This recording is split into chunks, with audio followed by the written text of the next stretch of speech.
మా సంస్థ వ్యక్తిగత స్వేచ్ఛ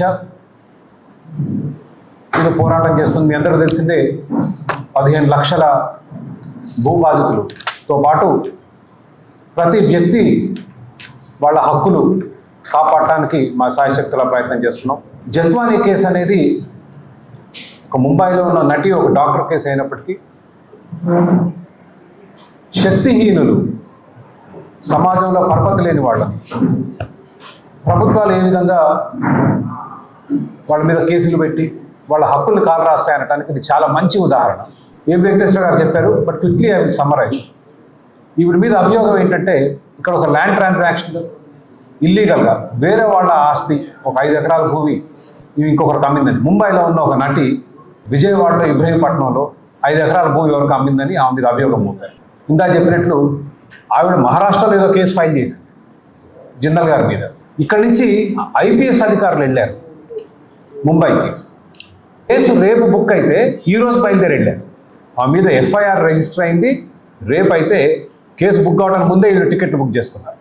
దాంతోపాటు ఆవిడ భూమి అమ్మినట్లు ఏదైతే కాగితాలు చూపించారో 5 ఎకరాల భూమి 2018లో అమ్మినట్లుంటే ఆ స్టాంప్ పేపర్ మీద 100 రూపాయల స్టాంప్ పేపర్ మీద 2023 తారీఖు అంటే ఫ్యాబ్రికేటెడ్.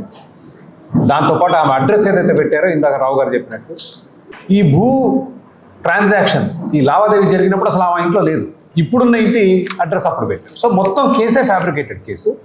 ఇది ప్రభుత్వాలు మారి బయటకు రాగానే బయటకు వచ్చింది. దీని మీద వార్తాపత్రికలు పుంకాలుగా రాశాయి. ఇవాళ మళ్ళీ ఆవిడని దోషిగా కోర్టులో నిలబెట్టారు. ఒక ఐపీఎస్ అధికారి ఈ కేసులో జైలుకి వెళ్ళాడు. ఎందుకు వెళ్ళాడు? ఏమని పెట్టారు ఐపీఎస్ అధికారి మీద? దొంగ డాక్యుమెంట్లు సృష్టించారు. ఈ సేల్ డీడ్ నేను చెప్పాను 5 ఎకరాలు అమ్మిన భూమి మహారాష్ట్ర ముంబై వెళ్ళి ఆమె పర్సులో పెట్టారంట అని ఐపీఎస్ అధికారి మీద కేసు పెట్టి ఆయన సస్పెండ్ చేసి ఆయన జైల్లో పెట్టారు. ఇక చాలామంది అనేది ఒక చట్టం అనేది మనిషి వ్యక్తిత్వాన్ని ఆమె ఎటువంటిది అన్నది అసలు అనవసరం. మీరు మంచోళ్ళ చెడ్డోళ్ళ కాదు, మీరు నేరం చేశారా లేదా అన్నది చట్ట బాధ్యత. ఇవాళ అధికారంలో ఉన్నవాళ్ళు, పరపతి ఉన్నవాళ్ళు చట్టాన్ని తమకు అనుకూలంగా మలుచుకోవడంలో సఫలీకృతం అవుతున్నారు. ఇది సమాజానికి చాలా హాని చేస్తుంది. కాకపోతే చివరిగా ముగించే ముందు ఒకటే చెప్తాను. చాలామంది వాదించేది ఏంటంటే పెద్ద వ్యాపారస్తులు మన రాష్ట్రానికి ఎనలేని మేలు జరుగుతుంది, కడపలో ఉక్కు ఫ్యాక్టరీ వస్తుంది అని కొంత దాన్ని సమర్థించే ప్రయత్నం చేస్తున్నారు. కానీ ఈ విధంగా మనం పెద్దవాళ్ళకి చట్టాలు, చిన్నవాళ్ళకి వేరే చట్టాలు చేస్తూ బలహీనుల్ని ఈ విధంగా వేధిస్తే, రాజ్యాంగాన్ని ఉల్లంఘిస్తూ చట్టాలను ఉల్లంఘిస్తూ ఇది చాలా సమస్యలకు దారితీస్తుంది. అయినా కూడా ఏ పెద్ద వ్యాపారస్తుడి వాళ్ళు, ఏ పెద్ద సంస్థ నిజాయితీగా తమ సొంత పెట్టుబడితో వ్యాపారాలు చేస్తున్నారు. ఇక్కడ జిందల్ గారు కడపలో పెట్టిన ఫ్యాక్టరీ 4,500 కోట్ల పెట్టుబడి అయితే ప్రభుత్వం 50% సబ్సిడీ ఇస్తుంది. 50% క్యాపిటల్ సబ్సిడీ, క్యాష్ ఇస్తున్నారు. 600 కోట్ల రూపాయల క్యాష్ ఇస్తున్నారు, 1000 కోట్ల రూపాయల కరెంట్ ఇస్తున్నారు ఉచితంగా. డీకార్పొరేషన్ అని 150 కోట్లు ఇస్తున్నారు. ఆయన ఫ్యాక్టరీకి 15 కిలోమీటర్ల రోడ్డు వేస్తున్నారు, 12 కిలోమీటర్ల రైల్ లైన్ వేస్తున్నారు. ఏంటి అంతా ప్రజల పన్నుల డబ్బుతో. దాంతోపాటు 2 టీఎంసీల నీళ్లు కడప నగరం పక్కనే గండికోట అనే ఒక మహా రిజర్వాయర్ ఉంటే దాని నుంచి రైతులకు ఈరోజు ఒక్క ఎకరానికి నీళ్ళు ఇవ్వట్లేదు. నిండు కుండలా ఉంటుంది రిజర్వాయర్. ఎందుకంటే రిజర్వాయర్ కట్టి ఆ డ్యామ్ కడితే డబ్బులు వస్తాయి, కాలువలు కడితే డబ్బులు రావు. 2 టీఎంసీలు ఈరోజు ఈ జిందల్ కార్పొరేషన్కి ఇస్తున్నారు. ఏది లిఫ్ట్ చేసి. మరి ఇంత చేస్తే ఈ అద్భుతమైన ఉక్కు ఫ్యాక్టరీ వస్తుంది. ఎంతమందికి వస్తాయి ఉద్యోగాలు? 1000 మందికి అంట. 2 టీఎంసీలతోటి మీరు 20,000 ఎకరాలు సాగు చేస్తే 10 నుంచి 15,000 మందికి ఉపాధి లభిస్తుంది. కాబట్టి ఎవరు మనకేమీ మెహర్బానీ చేయట్లేదు. అది చూపించి ఇటువంటి చర్యలకు పాల్పడటం అనేది సమంజసం కాదు.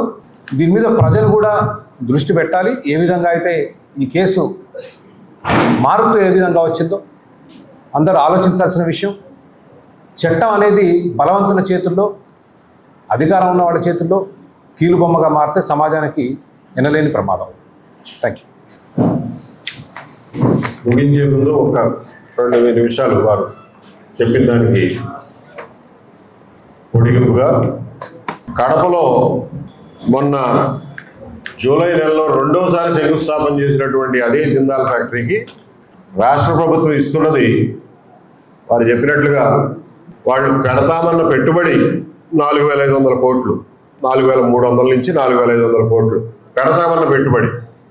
దానికి మన ప్రభుత్వం ఇస్తున్నది 600 కోట్ల రూపాయల క్యాష్ సబ్సిడీ, దాదాపు 1000 కోట్ల రూపాయల కరెంటు సబ్సిడీ, 15 కిలోమీటర్ల రోడ్డు, 12 కిలోమీటర్ల రైలు మార్గం, 2 టీఎంసీల నీళ్లు. 2 టీఎంసీలు అంటే 2 కదా అనుకుంటున్నారేమో. 1 టీఎంసీ నీళ్లతో 10,000 ఎకరాల వరి సాగు అవుతుంది, 15,000 ఎకరాల మెట్ట సాగు అవుతుంది. సరే, కడప జిల్లాలో మెట్ట ప్రాంతం కాబట్టి మెట్ట సాగు అనుకుంటే ఆ 2 టీఎంసీలతో 30,000 ఎకరాలకి మెట్ట సాగుకి నీళ్లు ఇవ్వగలిగేవాళ్ళం. అన్ని నీళ్లు ఈ ప్లాంట్కి ఇస్తున్నాం.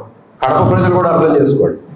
ఈ పెడుతున్నటువంటి స్టీల్ ప్లాంటు పేరుకు స్టీల్ ప్లాంటే కానీ అదేమి విశాఖపట్నం స్టీల్ ప్లాంట్ లాంటిది కాదు. ముడి ఖనిజం నుంచి ఉక్కు ఉత్పత్తి చేసే స్టీల్ ప్లాంట్ కాదు ఇది. మనకి ఇబ్రహీంపట్నంలో కూడా కొన్ని ఉంటాయి, రీరోలింగ్ మిల్స్ అని. విన్నారా పేరు ఎప్పుడన్నా? రీరోలింగ్ మిల్స్. స్క్రాప్ తీసుకొచ్చి ఒక ఆర్క్ ఫర్నేస్లో కరెంట్ ఉపయోగించి ఆర్క్ ఫర్నేస్ ఆవిడ మా ఆఫీస్కి వచ్చినప్పుడు నేను డబ్బులు ఇవ్వగా పలానాళ్ళు చూశాను అని వాళ్ళని ఎగ్జామిన్ చేసినట్టు వాళ్ళు ఎక్కడా అసలు విట్నెస్లుగా లేరు, సాక్షులుగా లేరు, వాళ్ళ స్టేట్మెంట్లు ఎక్కడా లేవు.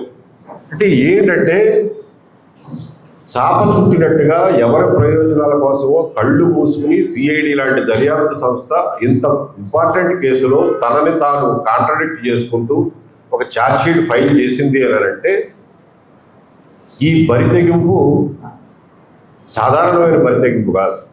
నేను సాక్షుల పేర్లు కానీ ఇంకొక పేర్లు కానీ ఎక్కడ తీసుకోవడం లేదు, ఎందుకంటే ఇంకా సబ్సిడీస్లో ఉంది కాబట్టి ఎక్కువ వివరాల్లో బోధించుకోండి, బ్రాడ్గా చెప్తున్నా. కాబట్టి మిత్రులారా, ఇదంతా దేనికోసం చేశారు? ఎవరిని ఉద్ధరించడం కోసం చేశారు? ఏం ప్రయోజనాలు ఆశించి చేశారు? దీనికి ప్రభుత్వం సమాధానం చెప్పాల్సినటువంటి పరిస్థితి ఉంది.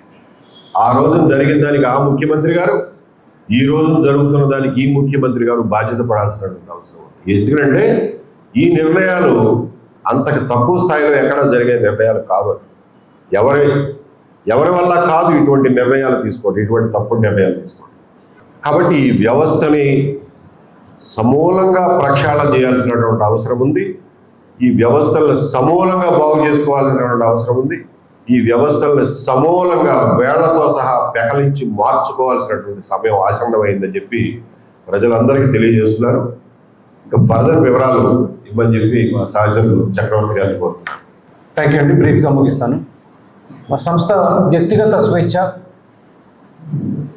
మీద పోరాటం చేస్తుంది. మీ అందరూ తెలిసిందే, 15 లక్షల భూబాధితులతో పాటు ప్రతి వ్యక్తి వాళ్ళ హక్కులు కాపాడటానికి మా సాయశక్తుల ప్రయత్నం చేస్తున్నాం. జత్వానీ కేసు అనేది ఒక ముంబైలో ఉన్న నటి ఒక డాక్టర్ కేసు అయినప్పటికీ శక్తిహీనులు, సమాజంలో పరపతి లేని వాళ్ళని ప్రభుత్వాలు ఏ విధంగా వాళ్ళ మీద కేసులు పెట్టి వాళ్ళ హక్కుల్ని కాలరాస్తాయనటానికి ఇది చాలా మంచి ఉదాహరణ.